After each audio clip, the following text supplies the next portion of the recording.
All right. Here with Taelor, Pro. How you doing, man? Proulx. Pro. I always called it Pro. It's like brew without a B, but a P. Proulx. Wow. Okay. Pro. Yeah, man, it's a different, unique one. I just go by Pro because it sounds cool, and it's like everyone knows Pro. Yeah, I always called it Pro, but now I know. Yeah, dude. Tell me, man, like, what have you been up to, you master wheeler and dealer? I've tried to stop. Took a break and you've been in the DJ world a little bit. Yeah. I tried to stop, being like a jack of all trades. I felt like I kind of wanted to do everything all at once. And I think that was my way of like trying to find my specialties or what I was passionate about. And so although it seemed like, he's running around doing 5 different types of businesses, I started to like bunker down and like pick these certain avenues that are going to take me, to where I want to go. So been doing a lot of music now. I offer mixing and mastering services. I also do music production lessons. I can do that in person, remote. I like fix up just a lot of people's projects that they send me. So that's pretty cool. And then other than that, just like trying to build cash producing assets that can, take care of me and my family in the future. Absolutely. Yeah. That's cool, man. Yeah. And I think everyone should try everything at once for a little bit because, it does allow you to narrow in what you're good at, what you don't like. And that's all that matters is at least you try because a lot of people sell themselves short, I think, with what's possible and like not trying. Most definitely. Yeah. People do settle a lot. We've all done it before. We've settled and, we limit ourselves. We kind of like put our own roadblocks of like, hey, you can't go down this path and you really can't do this as much as you want to. And it's like, we're the ones who are kind of putting those roadblocks in the way. And so you kind of got to get out of your own way. Yeah. Easier said than done. Right. Yeah. But it's literally that simple. Like so many things we fabricate in our own heads. It's weird. And so for you, you seem like also kind of one of those jack of all trades. I know you pivot in business a lot. Yeah. What are some of the things? Oh, go ahead. The thing is, I always default back to what I know and what I'm good at. Like sometimes, I'll kind of venture off there or maybe go try to find some more cheese over here, whatever the case is. By the way, the book, Who Moved My Cheese, that's a really good book. I suggest anyone to read that book. It just basically never get content because at some point you may run out of cheese, right? Mm-hmm. And you always got to be looking ahead for that next block of cheese. But anyways, I always default back to what I know I'm really good at, which is building audience, connecting with people and sales, man, marketing. That's like what I know. So nice. So I want to talk a little bit, shift gears on marketing. Marketing is something that I've doubled down on in the last, I would say 3 months. It's just kind of been like a gradual climb of me making more content, getting more serious about content, reaching out to more people, getting connected. Like I understand the dangers of living online and just like always being on your phone, you know what I mean? Or always being on the screen.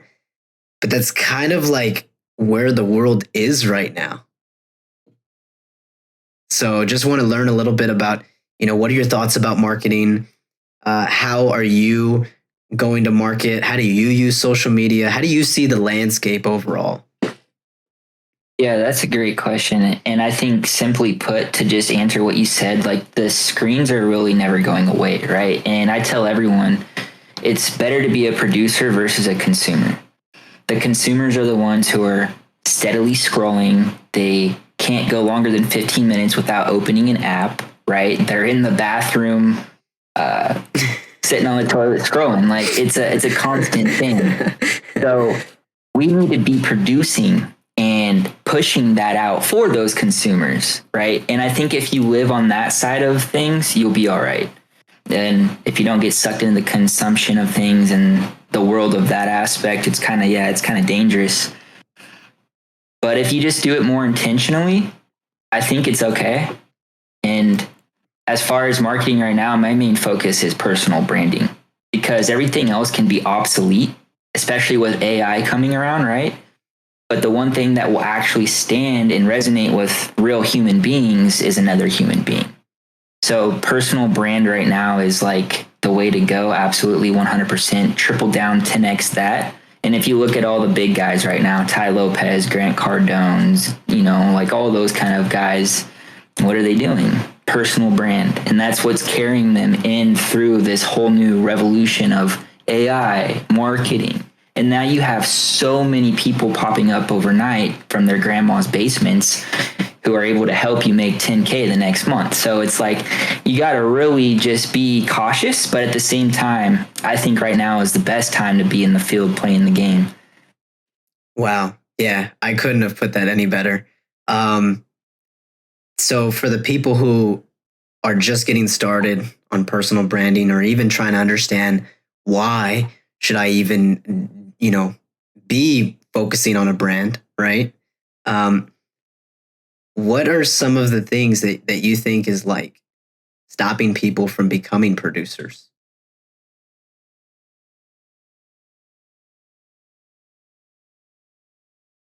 They've never had that picture painted in their head as to what a producer can do, I guess. I don't know how to answer that. They don't know what they don't know, right?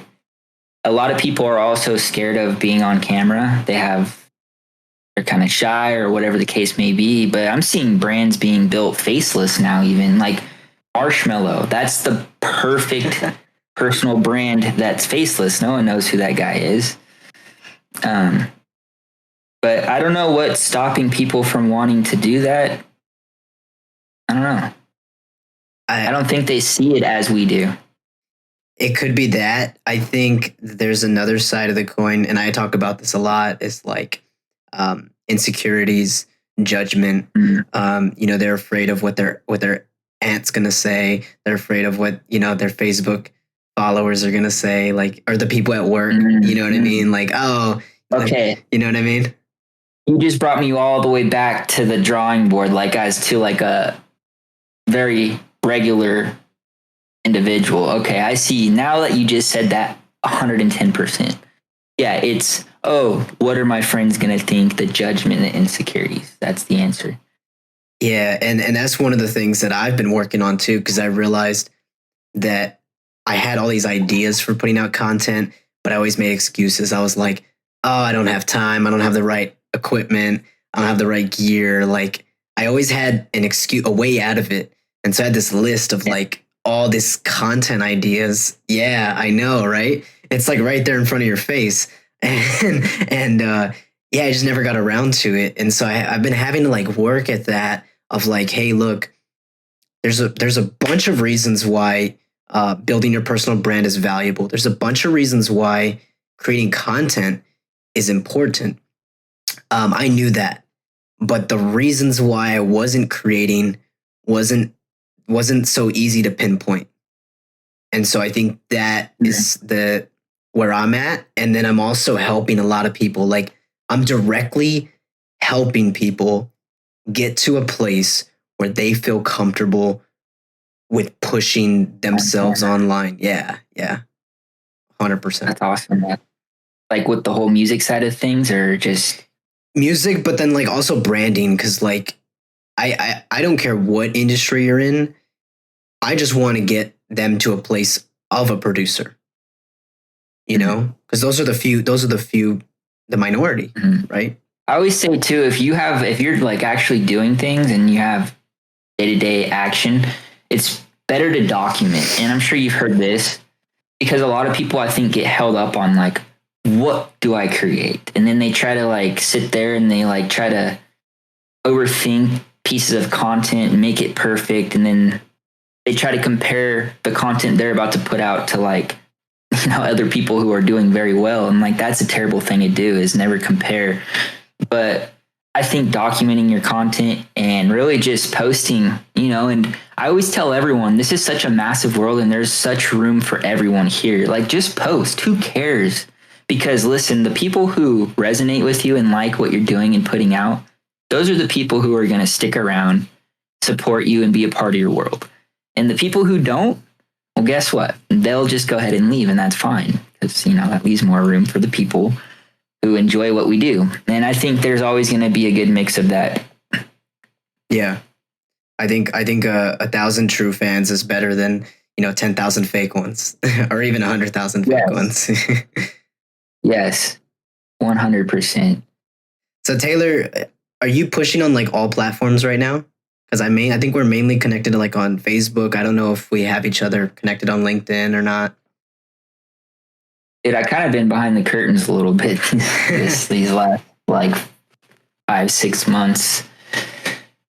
But to answer, yeah, man, I'm really trying to fill out a whole new thing right now. I'm getting ready to. I feel something like really pushing towards a whole new thing for me, a whole new game, and I'm leaning towards TikTok and Instagram. Okay, nice. Facebook is great, and it was a great run for me. It helped me build kind of where I'm at now. But no longer do I feel I can generate. So as a producer, like, I don't feel like I'm not generating what I would expect from Facebook. And I don't believe my audience is really on Facebook anymore. So I think dialing in, hey, who's your audience? And then understanding where that kind of audience would be hanging around. Like right now too, I think something that's really being slept on. And if you can hop on now and start like building your personal brand through X, aka old used to be Twitter, right now that is a platform that's being slept on. And I think X is the next big thing, with what they're doing. And yeah, it's insane. I'm so glad you said that, man, because I think I've probably pushed the hardest on X, formerly Twitter. And yeah, I've probably pushed the hardest there out of everywhere else. Dude, good. I think it's going to pay off. I truly do. Okay. And especially they're rolling out video too and stuff. Like, you're going to start noticing X, the platform for content creators, is going to start growing because they're looking for that. They're starting to realize like, hey, content creators are the ones that are pushing these platforms. So we need to make a place for the creators to feel safe, to feel rewarded for their actions, because the more that we can have these creators creating, producing, and pushing, the more that platform is going to evolve and forever outdo the other ones.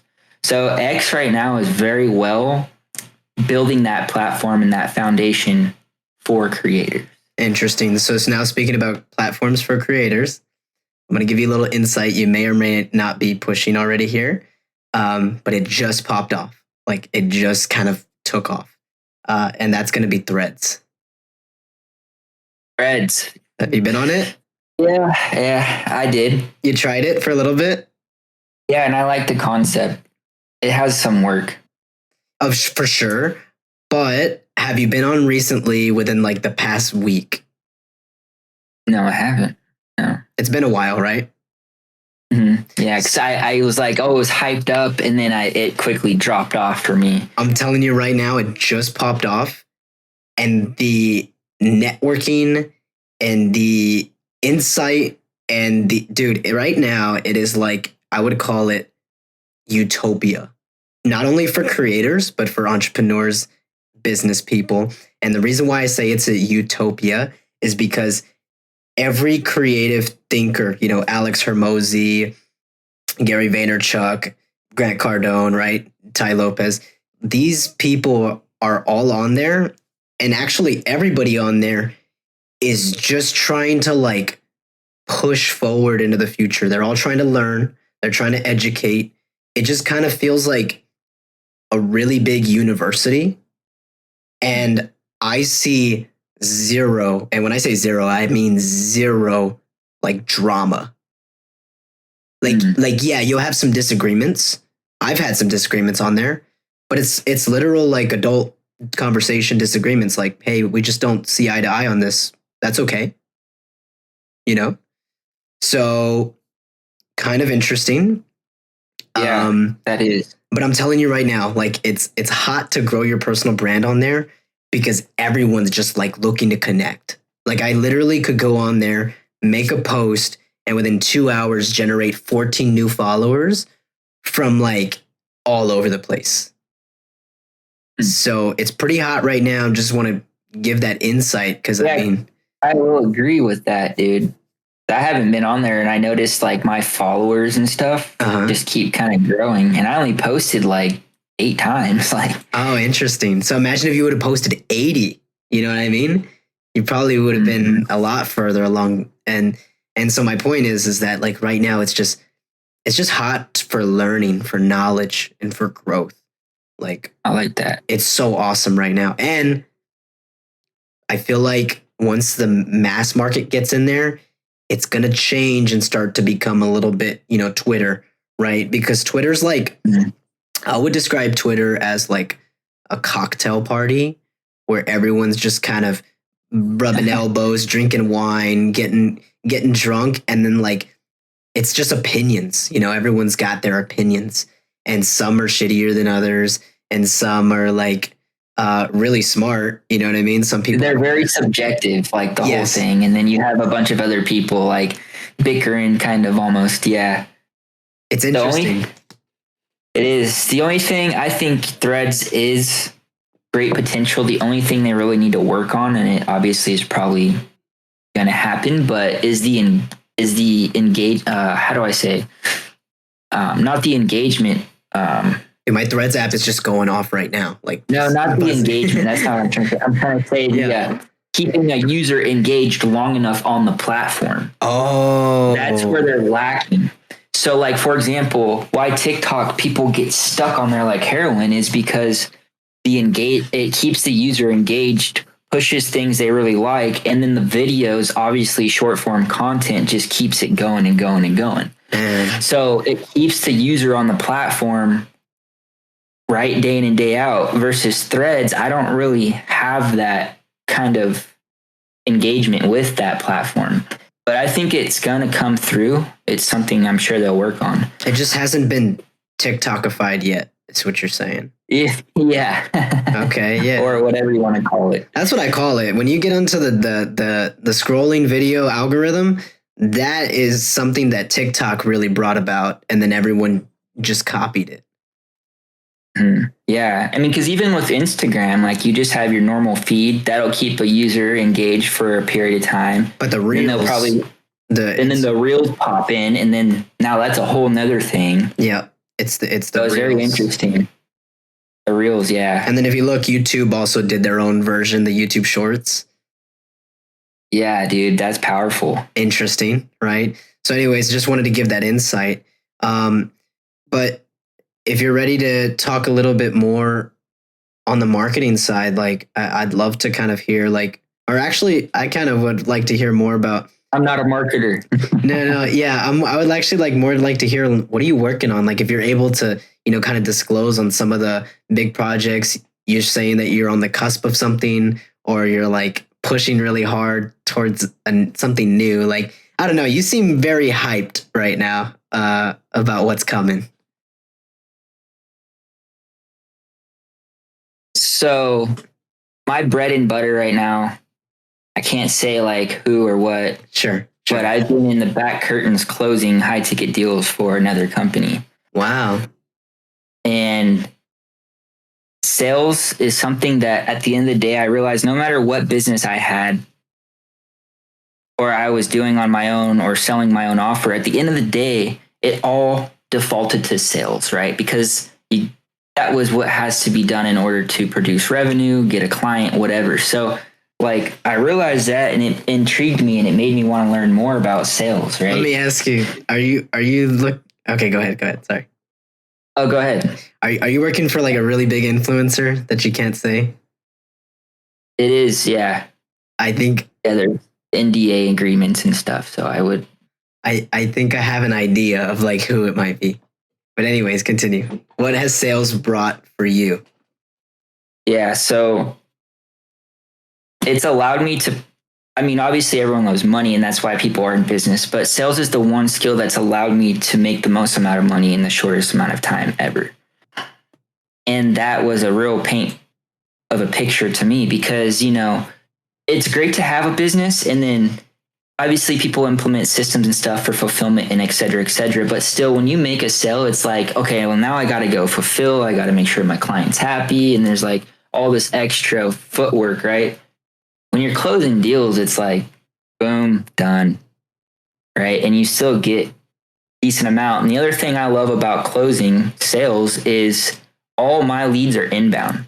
I wake up to a full sales calendar. I'm not out here chasing leads, having to do my marketing, having to get on camera, having to pay marketing costs, like none of that. And literally hand fed. And that's something that's like tremendously an advantage, right? So it just all was well rounded. And I was like, dang, this is awesome. But being behind the curtains and seeing this whole process of this influencer and like, it's just crazy. Like the amount of money that they could generate in a month from having a solid offer. Well, it all starts with personal brand, solid offer, right? Lead flow, closer, money. Seems simple and it is. But when I really seen this, I was like, oh my gosh, it really made me start focusing heavy on building my audience and my brand. So that's something I'm kind of working on in the backworks. And yeah, I'm just going to stick with closing for now. Nice. I don't really have a master plan. Like I am hyped because yeah, everything's going well.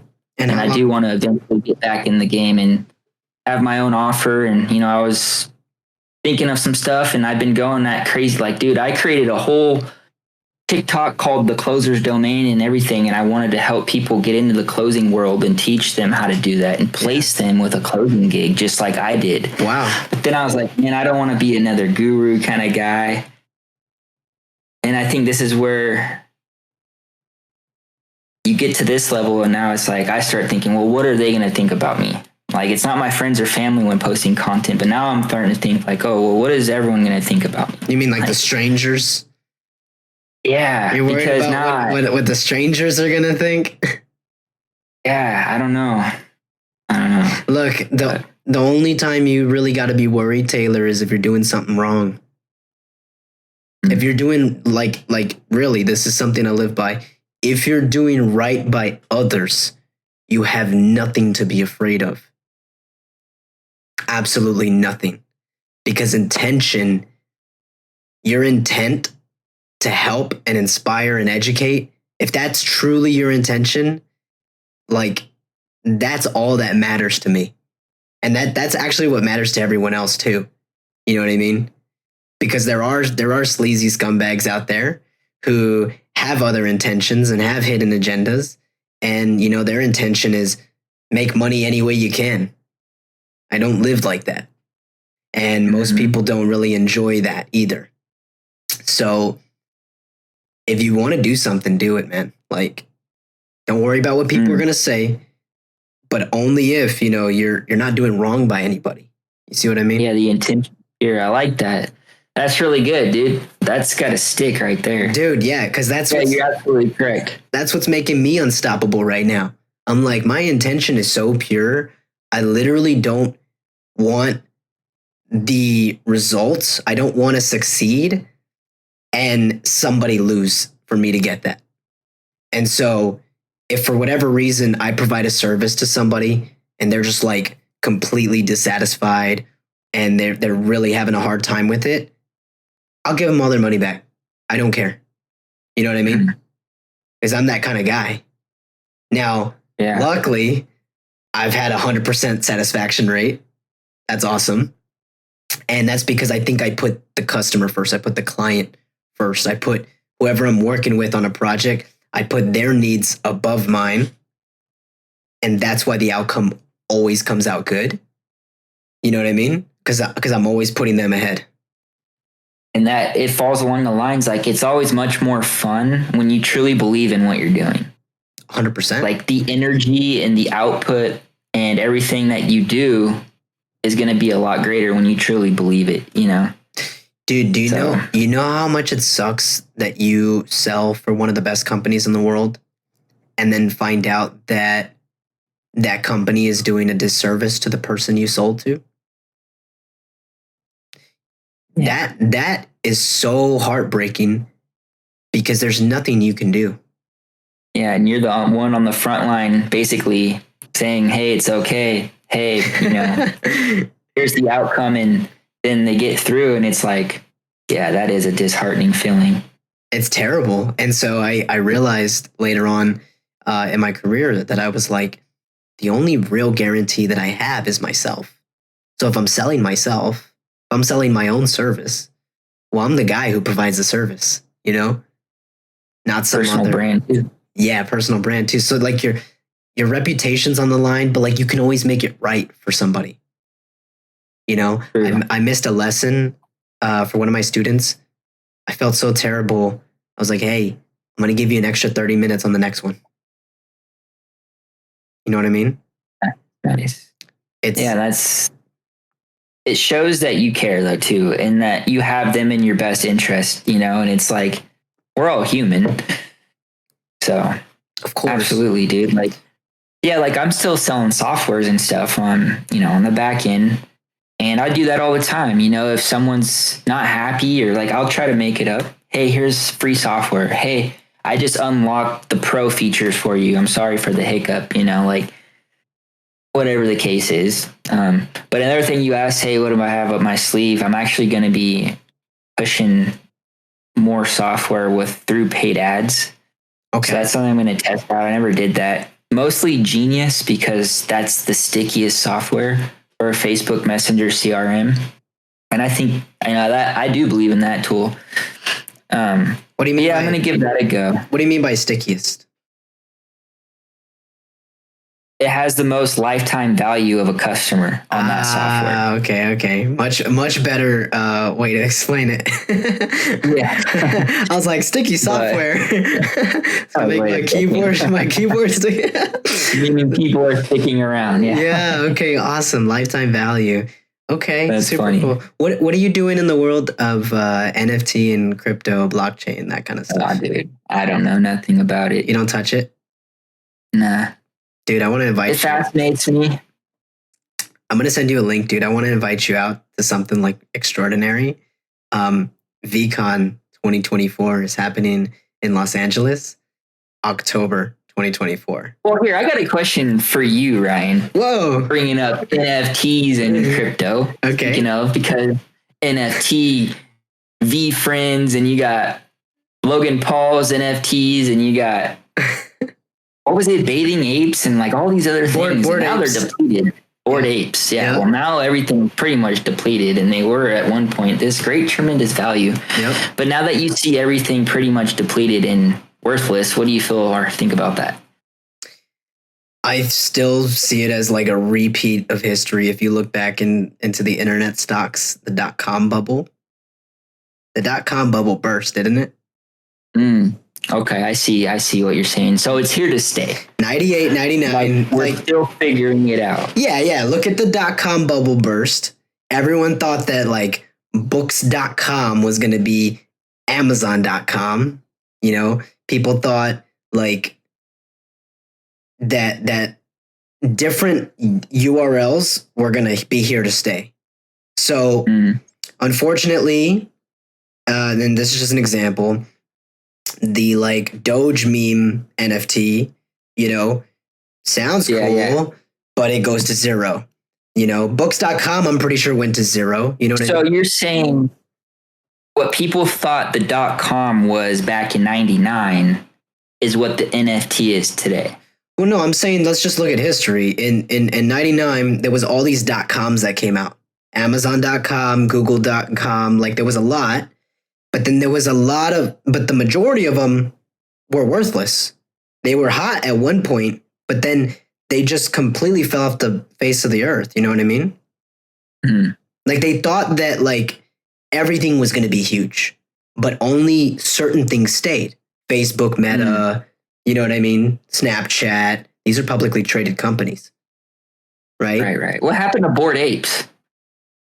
I haven't been following. But I do know that like the whole point of the Bored Ape was just a token of networking, meaning you got access to the other ones, to everyone else. Right, like a status. It was like a status symbol, and that's what NFTs really are. If you think about what NFTs are, it's no different than buying a virtual item in a game. You know, look at the Fortnite skins and the Minecraft skins that kids have been buying for years now. It's something to wear. So Bored Ape is still, 26 ETH. That's about what, price. 50 grand, 50K. A lot, yeah. Still 50K. I mean, you're telling me that it's like worthless. So I could buy a Bored Ape right now. This one's 26 ETH. Do the conversion. It should show you on OpenSea the conversion rate for US dollars. Yeah, it's 1 ETH is 1.6K, 26. Oh, okay. Even less than I thought. 100. So for one Bored Ape, yeah, dude, it's like 41 G's. I mean, I just think about like, what are you getting out of it? You know, a lot of people are buying status, bro. Like you just said, status would be cool, but here's the other thing: people also buy art, collectible art. Like millionaires will go into and art galleries and buy these art pieces just to have in their home. The difference with NFTs is more people cross your Twitter profile than actually walk into your home to see the art. You see what I mean? True. Yeah, you buy an art piece for like $500,000, put it up in your home. How many people are actually coming into your home a year to see that piece of art?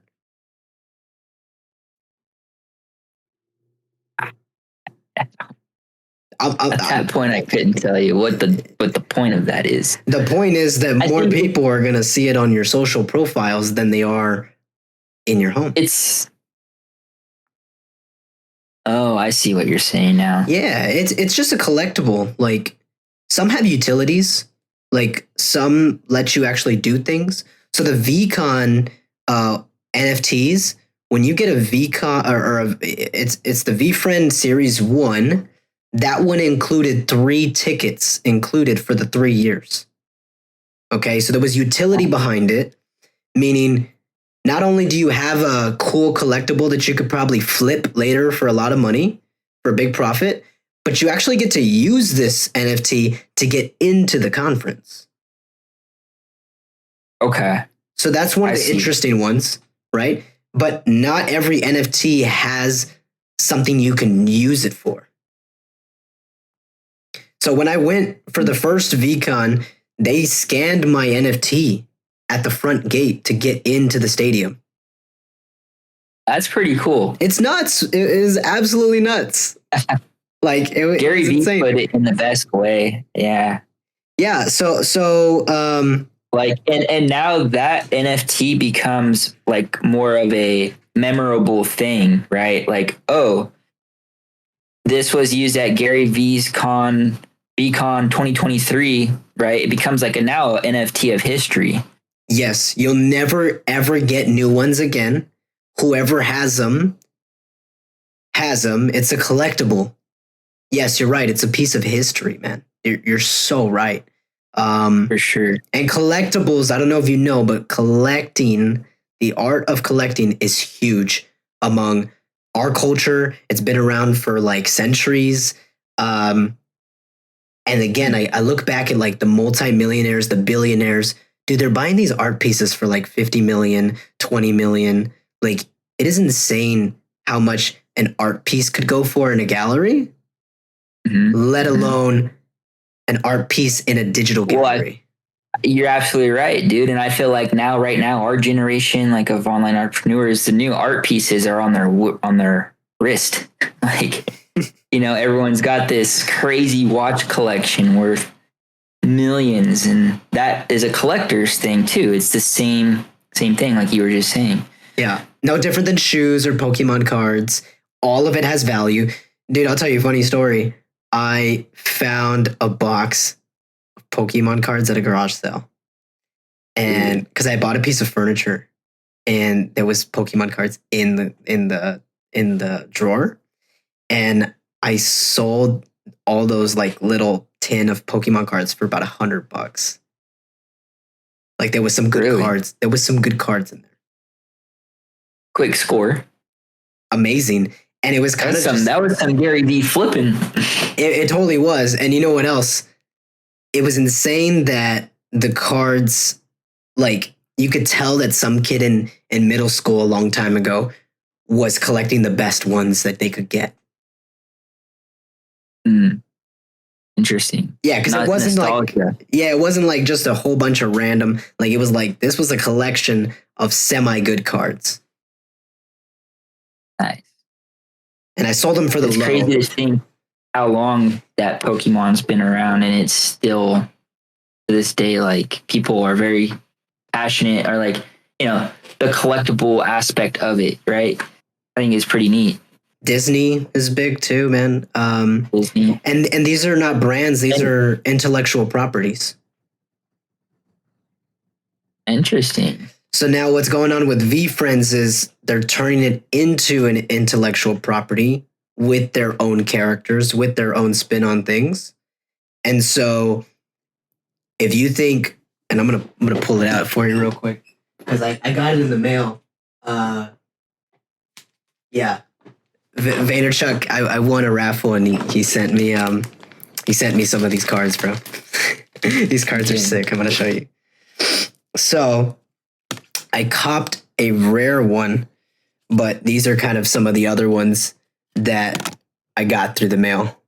And so these are kind of just like core cards. These are like, kind of your everyday stuff. But right now these can go anywhere from like $1 to $2. Sometimes more, just depending on, who's buying them. And then the one I got that's like really sick is this one right here. It's a foil. So like shines and everything. Yeah, like the holographic. And I think this one right now is like $50. What's on the back side or the front? The other side is just the. Oh, okay. Yeah. So I don't know how to play the actual game because they all have like aura, skill, stamina. So like there's a game to play with these, kind of like Pokemon, but there's also that like collectible aspect. You know what I mean? Yeah, I like that. Certain Pokemon cards don't see any play action because this Charizard's worth like $1,000. You know what I mean? Dude, that's trend setting right there. Yeah, it's insane, man. So I wanted to invite you out to LA because I'm going to be out there.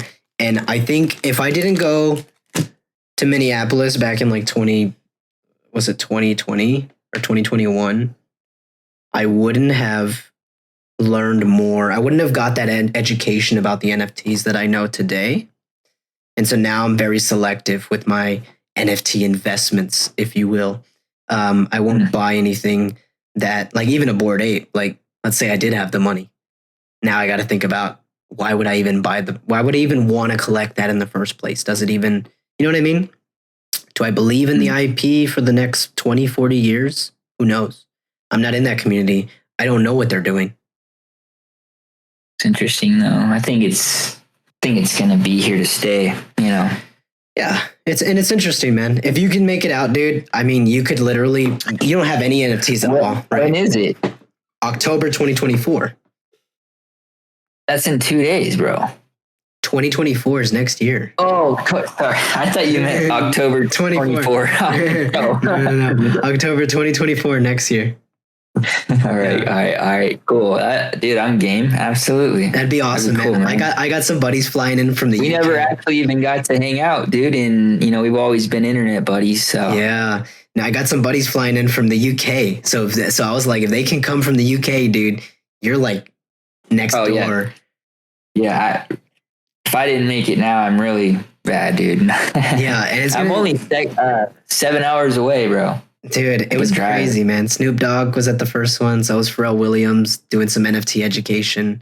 They're really on their shit. Like they know about the future, man. It's crazy. Nice. Ryan, I want to hear from you, dude. We got the end of the year coming up. What is going to be your focus moving into the new year? What is driving you right now, and where do you see yourself going? Like, what's going on? Geez, I wish I would think that far ahead, but literally the way I think my life is working is I push hard, like on my day to day, on social, but I'm also very patient in the long term because you don't know how long something's gonna take until it pops. I think Lizzo had a song way back when and then she put it out and like it didn't gain traction until 3 years later. Did you hear about that? No. Yeah. That's why I love YouTube too. Yeah, YouTube, because it's there forever and it can pop at any time. So I guess what I'm really pushing for now is like I'm just gonna push really hard day to day. And what happens is all these opportunities kind of pop up and then I just start, eating them up. You know what I mean? I'm like, oh man, I love all these opportunities. So great. And then I go hard again. Me too, bro. Yeah. And then opportunities come up and then I do that. So I'm not really thinking like, oh, I'm going to be at this place by this time next year. I'm not even thinking like that, man. Like, yeah, well, not necessarily, but you got to have something that every day you're working on, Okay. So building up my personal brand is huge. I'm building my SoundCloud right now, right? Like I really want to have a consistent core active group of people that like listen to everything I put out. And so it's kind you're of going to find those niche, very unique, like almost cult like supporters, bro. And that's what you want. And SoundCloud is the perfect platform for that. I hope so. And not for the reason you think. Like I'm not in it just for monetization. I actually do want to impact people for a lifetime. Again, about the lifetime value, right? Because what I'm doing this year is going to be different than what I'm doing in 2032 and 2046. And I feel like as I evolve and grow, the lifetime value of somebody who's just remotely engaged with me or interacting with me is going to be so like massive. Like I think the upside is going to be massive for them to even like pay attention or just even be like around me. You know what I mean? That's awesome, bro. I like that a lot. Yeah. You just reminded me of like some Tai Lopez stuff, dude. Like the guy popped out in 2009 and people are still saying like, Tai, you changed my life, And that's crazy, dude. Cause like me and some of my music buddies, we all just, do the Lamborghini joke here in my garage. I don't think I've gone down the Tai Lopez rabbit hole, but I have seen that he's grown and done some things in the community. For sure. I'm starting to realize that he had a big impact on some of the early content creators and influencers. Like one of his big personal brand, like he mentored Logan Paul, Jake Paul. He mentored like a lot of these big names that we see today. And I didn't even know that, but he's right. Like, dude, he owns Pier 1 Imports. He's pretty well tapped in, dude. And I didn't know. I kind of went down the rabbit hole recently, as you could probably tell, because it was very unique to me. We all knew him from, hey, I'm here in my garage, right? And then he kind of like really blew up. Like everyone knew him just through the internet and his ads, right? And then he fell off. Like, and that was interesting. Like, well, the guy just almost disappeared, right? And now he's resurfacing again. And very interesting, bro. I'm going to have to look into it because if you're telling me that it's valuable content and valuable, stuff. Dude, I haven't been so intrigued from a podcast in a while because if you just type Tai Lopez on YouTube right now, he's on all the latest podcasts because, like I said, he just resurfaced again, and now people are like having. Is he on Impact Theory? He's on Sean Kelly. Sean Kelly. He is not on Impact Theory yet, to my knowledge. He's on Strike It Big, Fresh and Fit. He's on quite a bit right now, dude. That's funny. That's funny. His story is super interesting. Knowledgeable guy too. I didn't really care for the dude because like, not that I just had nothing to be intrigued by at the time, but now that I'm seeing him resurface, yeah, go watch some of those podcasts. You'll just kind of be glued. Dude, we're out here getting smarter every day. Yeah. Absolutely, bro. That's the main thing of life. You know, you got to be a student to life. Like my grandpa used to always tell me, like, you better learn something every day. You know, you learn something new every day. Oh yeah. And you really do. Even if it's in your subconscious, like you learn something new every day. Like even just if it's a new way on like how to hold a fork, I don't know, like just silly stuff. Anything. And do you ever have those days where you wake up and you're just like, I'm going to get absolutely nothing done today? Like you just think that, and when you wake up? No, I never just think that. No, I've had a few of those. The utmost. That's good. But I do allow myself to have those days. So I be intentional, because if I tell myself I'm going to do something, but then I just don't, I almost feel like, I kind of let myself down, you know, in a weird way. Right. But if I tell myself, hey, I'm going to allow this to just be one of those days. And I think at that point it's okay. Okay. And I like it like that, because then I feel like, you know, everyone deserves to have, right now we're in such this hustle culture. While I do believe in it, you got to put in the work and the energy. But there's nothing wrong with, hey, I freaking went hard this week. I'm just going to have one of those days. Oh, dude, I believe in that. 100%. Yeah, man. And it's funny that you say we're in such a hustle culture, because I guess my algorithms, my feeds, I'm not seeing much. Like I'm seeing the insight and the wisdom, but I'm not seeing like the go hard mentality, the hustle mentality. Like, dude, for me, I'm literally just seeing like what the consumers are doing. That's all I see. Like, what do you mean by that? Like just every day, you know, like the TikTok dancers and stuff. No. Like, here's what happened to me at Starbucks today.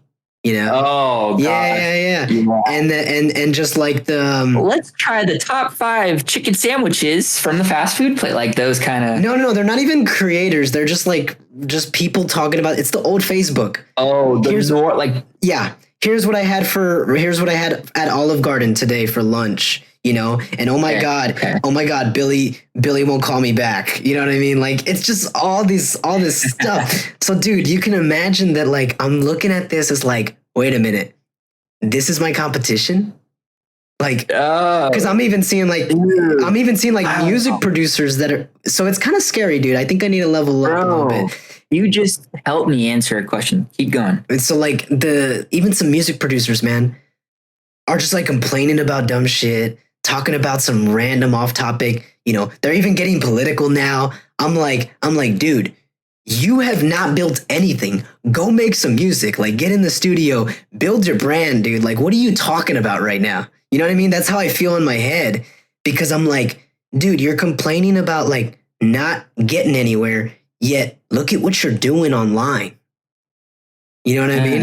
And I don't have time to come in and like be like, you need to get to work. You know what I mean? Like, I just see it and I'm like, I cringe, man. I just like, I don't know. Like, I tense up a little bit. Yeah. Because I'm like, because you know that there's a better way. Oh, easily. And that's why you cringe, because you look and you're like, oh, I wish. Yeah, bro, I'm the same way. Because I think what they're trying to do, man, is they're trying to provoke a reaction to like get viral. I think they're trying to go viral.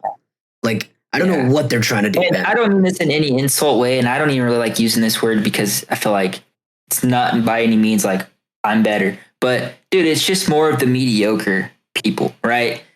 Like, and I think why we cringe is because we have advanced ourselves, especially at a young age, and just being knowledgeable into people like we are. We've almost kind of broke from those mediocrity. Like, we have different ways that we do things and make money, right? Right. So I think that's what makes, well, at least I could be speaking for myself. But when I see someone like that, I almost just want to help them. Like, it makes me cringe in a way, as like, dang, do you know that you can do more? Like, yeah, there's a better way to attack this. Yeah, dude, but you just answered a huge question. I need more of your feed, bro. I think somehow I got to figure out how to change my algorithm and get more of that kind of feed and look at that like, this is my competition. Because you just answered a huge question that I have my feed is nothing but marketing. That's all I see. Right. So I'm set at like this high super level of competition as like, that's all I see day in and day out. And it gets to a point where it's like, dang, it's almost too much. It's like everyone has a new strategy every day, a new marketing video. And dude, it's like, it's insanity. I'm about to blow your mind in a second here. And I even made a post on Facebook a while ago, and I was like, what did I miss? Like, does everyone just know how to make $10,000 a month now? Like, did I miss something? All your neighbors, bro. All your neighbors know. Yeah. And it's like, now I'm getting, that's just the way that my platforms are set up, bro. And it's like, I'm in this world of like, I don't like it, dude. But the way you just said it does it have to be like that? Dude, I'm going to blow your mind right now. When I first started my DJ career, I knew right off the bat, I was not going to follow any, and I mean any, of the mainstream, most popular DJs and producers. No Marshmello, nobody, right?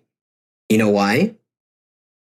Because if that's all you follow is the top of the top guys who've literally spent 10 plus years on their craft, you're going to compare your work to theirs and you're going to feel like shit every time.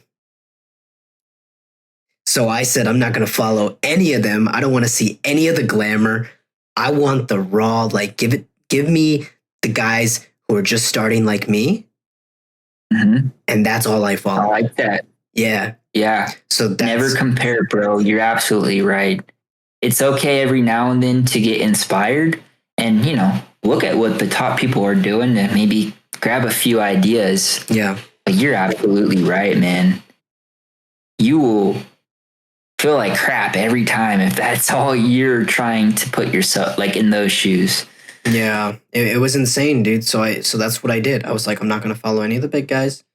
And it's worked out great because I always compared myself to either who I was yesterday or to the people right beside me. You know what I mean? That was those were the competition. So I'm like, hey, you know what? I'm putting out way more content than the next guy. And I'm putting out more valuable insights. And I'm spending more time in the studio than the next guy. You know what I mean? So I just kind of kept leveling up and like, well, let me reach let me follow somebody a little bit bigger and try to get to their level. You know what I mean? So I kept doing that. And now I'm getting to a place where I'm like on the cusp. You create your own levels. Yeah, I'm on the cusp of like, I just made this mix down that sounds phenomenal to me because I've referenced it on like 2 different sets of headphones. And I got like all these new tools now recently. I got like all this new software, dude. I just totally revamped my whole like everything. So now like the way I make music is so different than what I had been doing for the past year. And I think it's just leveled up everything. Like it's changed the whole game on dynamics, compression, EQ, like everything you need to get like a radio quality track. I think I have all the tools now that I need. Now it's just up to me to like actually put in the work. Using like Pro Tunes or something? No, I use like FL and Ableton, but there's these third-party software plugins that you can download as a separate software. Dude, isn't that Fruity Loops? Yeah, Fruity Loops is powerful, dude. Oh, bro, they're still around. Dude, it's like the main. Fruity Loops is sick. It's like the main right now. It's the main production software because it's the most user-friendly. Interesting. Yeah, that has a big thing. The UI, the experience, the interface. Dude, I remember when that first came out, bro. Really? I felt like an OG. I could be wrong, but I do remember in the early stages, I felt like it just came around because I remember like for a while, like, dude, just what was it? GarageBand? Like, dude, just on Mac. Like that was like, dude, GarageBand came out and I was like, oh shit, bro. And then you had like Fruity Loops pop up and you're like, whoa, what, dude? This is like 10 times better. Yeah. Yeah. Dude, it's awesome, man. I'm loving the whole world, the scheme of things. I'm on Discord a lot. Actually, I'm pushing really hard on here too. I build brand on Discord. I jump into these servers where it's like just a bunch of music producers. Like if we wanted to, we could hop in right now, but we're not. But I was looking at your thing, bro. You got some engaged. Your Discord's growing. yeah, you can basically like jump in right now into a room. There's like 10 other producers, and you can like watch them produce live and then talk to each other. So it's just like, No way. yeah, so it's kind of just like this big party going on. And literally like people will be like, yo, Scorpion, like what do you think, man? And I'm like, yeah, your kick needs to be like, lower and like move this around. Like I kind of give them advice and stuff because you can see what they're doing. And that's another way that I've been able to tell who's my competition out here. And bro, I kid you not, like 95% plus, again, not trying to be insulting, right? Are just not working hard enough. All of them. Because you listen to their music and it's like, dude, I mean, I don't know how long you've been at this, but it sounds like you started a few days ago, man. Like, you know what I mean? And it's tough. Yeah. It's really tough, dude. Like, I know I've had some people get upset and just literally leave the server because they didn't like what I was saying. But I'm like, yeah, dude, like you asked me for my unsolicited advice. Like you wanted my critical feedback. This is what I think. Like, Yeah.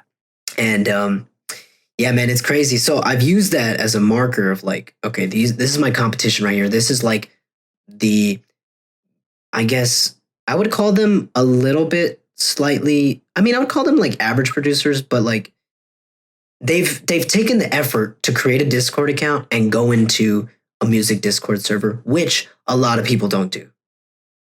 Mm. So I got to give like credit. That's like almost a Twitter for the music guys. It kind of is, man. But like it's like live, like I can see your song and you working on it in real time. Or the Twitch. Did I say Twitter? Yeah, Twitch. Yeah. You said Twitter. But yeah. It is like Twitch, except you don't got like 200 people in the chat. It's literally just everyone watching each other. Mm. It's this new form of, dude, I'm telling you right now, like it is something. It's like a new form of social, and it kind of reminds me of like the metaverse almost. Because I could do something. I have a question. Yeah, go ahead. Not to get off topic, but because we're very wise individuals, and we're very resourceful guys, and I feel like we're knowledgeable, right? Do you ever feel overwhelmed with like you could be making money in so many different realms of like, man, I could probably be teaching people how to get better at producing. I could be doing this and that. Like, do you ever get overwhelmed? Like, because I feel like right now I could have multiple different funnels running, things moving, systems in place that are just like coming down to one big bankroll, How do you deal with that? Or do you feel like that ever? Like, I understand the premise.